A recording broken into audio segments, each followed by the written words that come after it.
پروفاقی شیطان کہتا ہے اللہ کا علم تو بڑا وسیع ہے، وہ تو اللہ کے راستے میں خرچ کرے گا تو اللہ تجھے 70 گنا بڑا چڑھا کے پیش کر دے گا، واپس کر دے گا، وہ رکھتا نہیں ہے قرض اپنے پاس۔ فرمایا کہ اللہ کے نبی نے فرمایا کہ تمام مخلوقات یہ اللہ کے کنبے ہیں، کنبے۔ فرمایا اس مخلوق میں بہترین وہ لوگ ہیں جو اللہ کے کنبے کے اوپر خرچ کرتے ہیں، لیکن ہم تو ان کنبوں کی طرف تو ہم آتے ہی نہیں ہیں۔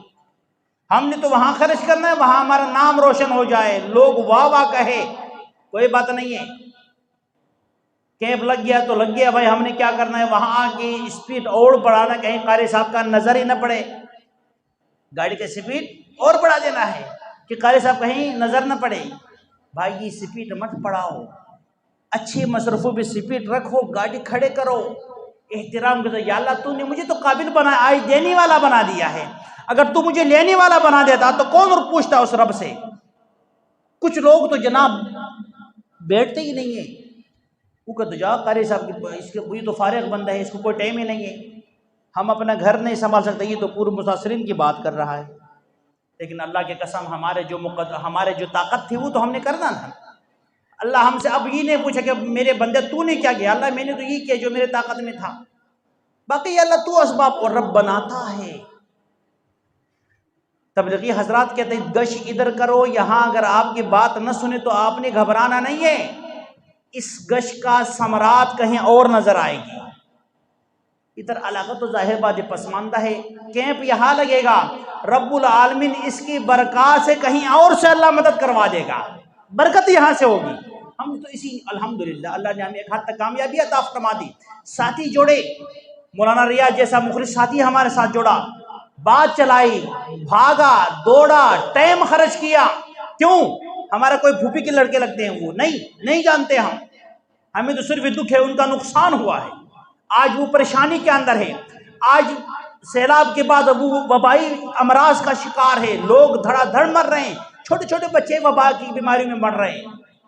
دوائی نہیں پوچھ سکتی، ڈاکٹر نہیں ہے، راستے نہیں ہیں، ایسے جگہ ہیں جو ہاں میں رہتا ہوں، میرا گاؤں ہے، میں اپنے گاؤں کی باتیں آپ سے شیئر کر رہا ہوں۔ اب اگر ہم یہاں کوئی محنت کر کے ان بیچارہ مریضوں کو دوائی کی صورت بن جاتی ہے، تو اگر آپ نے ایک جان بچائی نا، کسی ایک کی جان، یہ آپ کے لیے تا قیامت صدقہ جاریہ ہے۔ آپ کی محنت سے، آپ کی لگن سے کوئی ایک جان بچ گئی، جب تک وہ نیک عمل کرتا رہے گا، علماء سے پوچھو، آپ کے لیے وہ صدقہ جاریہ ہے۔ اس لیے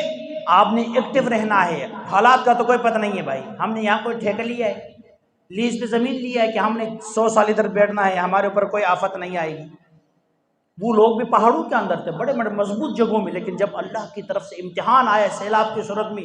یقین مانے انسان کے تصور نہیں لگتا، یہاں تک جناب سیلاب کا پانی بھی آ سکتا تھا،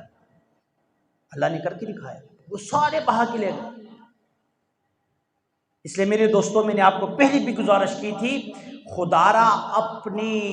زندگی پر، اپنے مال پر گھمنڈ کبھی نہیں کرنا۔ اللہ رب العزت نے اپنے محبوب کی زبان پہ، یاد رکھیں یہ میرے اور آپ کا عقیدہ ہے، اللہ کے نبی کی مبارک زبان سے جو الفاظ نکلتے تھے وہ قرآن کی طرح لاریب ہے، ان کے اوپر کوئی شک شبہ کی گنجائش نہیں ہے۔ اللہ کے نبی نے فرمایا، قسم کھا کے 3 دفعہ فرمایا کہ میں قسم کھاتا ہوں اس رب کی جس کے قبضے میں میری جان ہے۔ کس بات پہ قسم کھاتا ہے؟ فرمایا رب العالمین اس مالدار جو اللہ کے راستے میں خرچ کرتا ہے، اس مال میں کبھی کمی نہیں کرے گا، بلکہ بجائے کمی کی اضافہ فرما دے گا۔ اللہ کے راستے پہ خرچ کرنے سے کم نہیں ہوتا بھائی، اللہ اس کے اندر اور برکتیں دے ڈالتا ہے۔ اور فرمایا وہ بخیل بندہ جس کے پاس مال خزانوں کے اوپر موجود ہے لیکن ہے بخل، فرمایا رب العالمین اس مال کے اندر کبھی برکت نہیں ڈالے گا۔ اور فرمایا تیسرا، وہ مظلوم جب اس پر ظلم ہوتا ہے، اس ظلم کے اوپر وہ صبر کرتا ہے،